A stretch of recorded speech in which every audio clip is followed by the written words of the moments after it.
সব কামেই রিস্ক আছে, ঠিক আছে। কার কোন জায়গায় সুবিধা অসুবিধা আল্লাহ ছাড়া কেউ বলতে পারে না। আমরা ফাঁকা ফাঁকা জায়গায় আর কি থাকি, যেন জাতির উপরে মনে করেন যে লঞ্চ জন্য ফেল না করে, একটু চা খাইতে এলো বা কিছু কেনাকাটা থেকে লঞ্চ ফেল করলো, ওইটার জন্য না হয়। এটা মনে করেন এখন এই এখানে বসছি আর আধা ঘন্টা পরে উপরে চলে যাবো। যাত্রীরা যখন ইফতারি খায় তখন ইফতারি মনে করেন লঞ্চ উপরে আনতে গেলে তখন লঞ্চ ফেল করে। তার জন্য এই যাত্রীদের সুবিধার জন্য মনে করেন এই রোজার মাসের জন্য, এই কয়েকদিনের জন্য জিলাপি, পুরি, আলুর চাপ, বেগুনি, এই বুট, শরবত টরবত হয় এখানে। টার্মিনালের দোকান মনে করেন যাত্রীদের একটু অসুবিধা হয়, চলাফেরার সমস্যা হয়, এই জন্য টার্মিনাল বসতে দেয় না। ওই লঞ্চের ভিতরে রুটি, পানি, বিস্কিট আর এই ইফতারির আয়োজন এই রোজার মাসি। চা অনেক যাত্রীরা খায়, উপরে খাইতে যায়, লঞ্চ ফেল করে হালায়। তো একটু সুবিধা হইলো যাত্রীদের জন্য, খাইয়ে লঞ্চ চড়তে পারে। দাম তো ন্যায্য মূল্য। চা এখন দুধ চা 10 টাকা, এখানেও 10 টাকা, লাল চা 5 টাকা।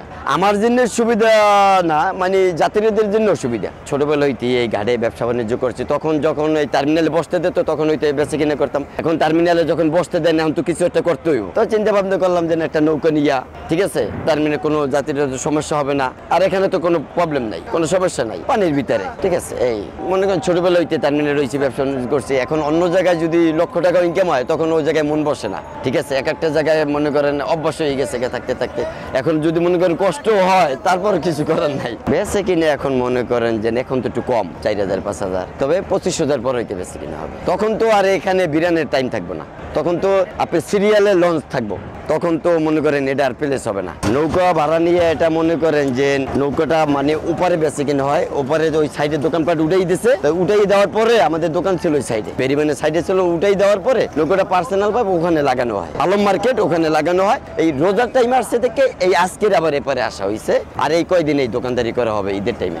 আমার হোটেল ডিপার্টমেন্ট এটা আলাদা আর কি, এটা টলার পাটং মানে দোকানদারি করতে হবে।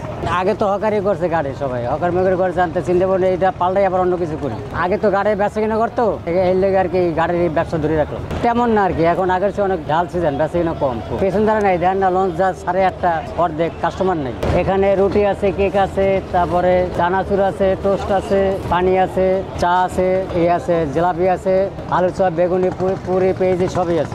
সুবিধা তেমন কিছু না আর কি, আনন্দ আর কি।